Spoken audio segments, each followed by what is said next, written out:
The name cogger is derived from a sailor or master of a cogboat. The cog first appeared in the 10th century and was widely used from around the 12th century.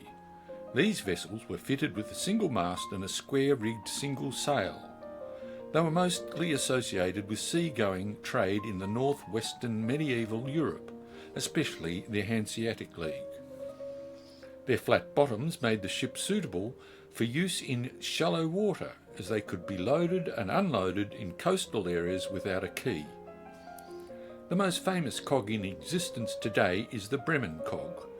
It dates from the 1380s and was found in 1962 during dredging work in the Weser River near Ramblinghausen, Germany. Around 1275, a yeoman named Robert Cogger moved to Lamberhurst in Kent, England. In 1280, he built Cogger's Hall as the main seat in the village. Today, it is a heritage-listed building. Most importantly, Robert Cogger single-handedly rescued Lamberhurst from virtual economic collapse through the crash in the war market. He specialised in the production of Kentish broadcloth, which was the most valuable of the two types of cloth produced on the Weald, being a heavy, luxury cloth produced in great quantities. His major market was selling untreated cloth to finishers in London or on the continent. It is unknown if he was related to this branch of the family. However, Lamberhurst is just 13 miles from where the earliest family records begin. Much of the Cogger's family early history is centred in East Farleigh, Kent.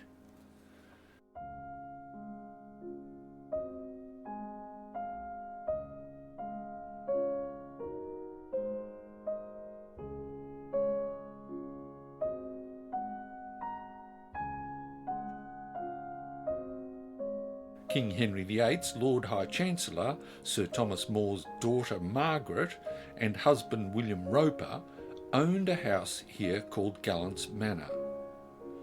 After her father was executed and his head placed on a pike on London Bridge as mark of the King's displeasure, Margaret paid to have the head removed and placed in her care and to be buried with her when she died.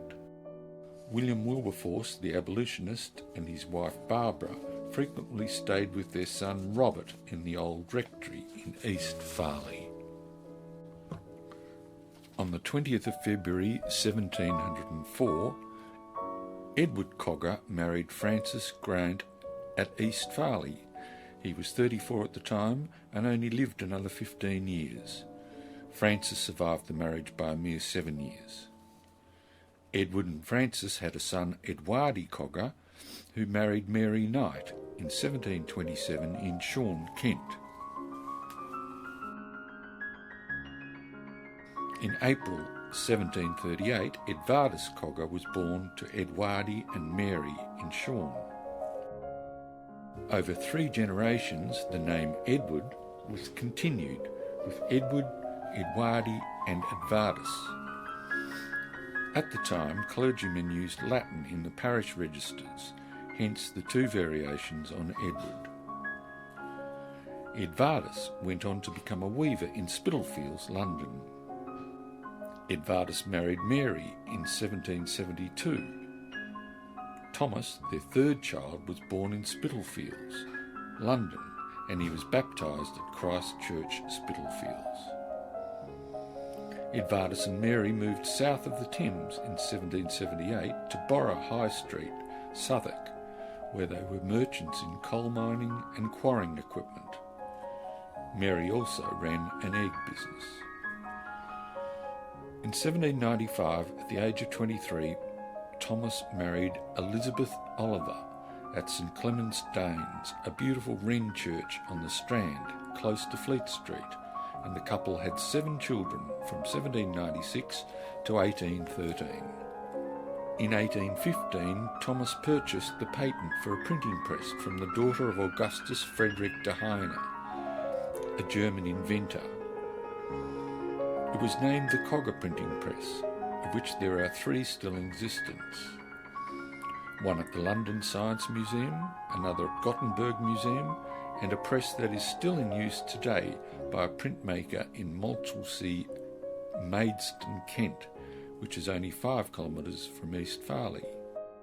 Thomas took on a business partner, George Scott, and rented business premises near St Andrews by the Wardrobe to build the printing presses.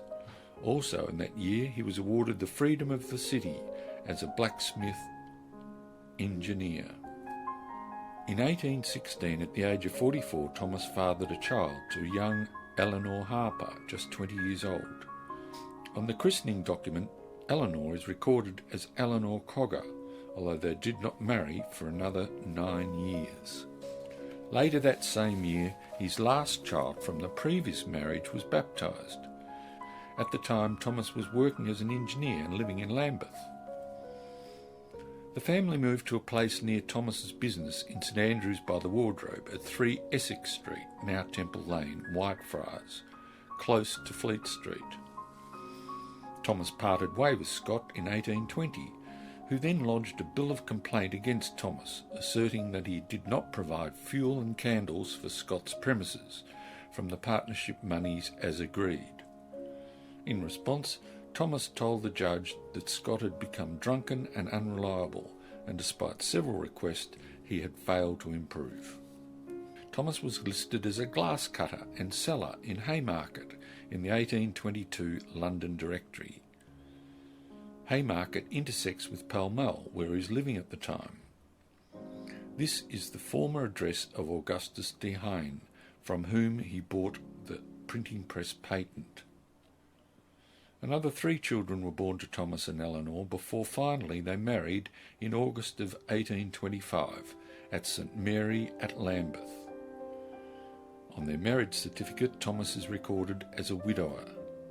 Eleanor gave birth to 7 children, however only Mary Eleanor, Henry Edward and the last born Charles survived. Thomas tried to maintain his business, but the American Columbian press, invented by George Clymer, largely superseded his press. Thomas was declared bankrupt in February 1827 and he returned to building presses, this time at home at 3 Essex Street. However, his time had passed. In 1833, at the age of 61, Thomas fathered Charles, the youngest of his 14 children. Eleanor died in 1847 of cancer of the womb in the Welsh Harp public house, adjacent to their home in Essex Street, and Thomas died 2 years later in 1849 of cholera at the home of his son Henry in Southwark. Before Thomas married Elizabeth Oliver, there is a possibility in 1790, when he was aged 17, that he may have married an Elizabeth Davis in Rye, Sussex. However, this has not been sustained. Thomas achieved a lot in his 70 years as a landlord of a public house, an engineer, a journalist, a glass dealer, and finally an accountant.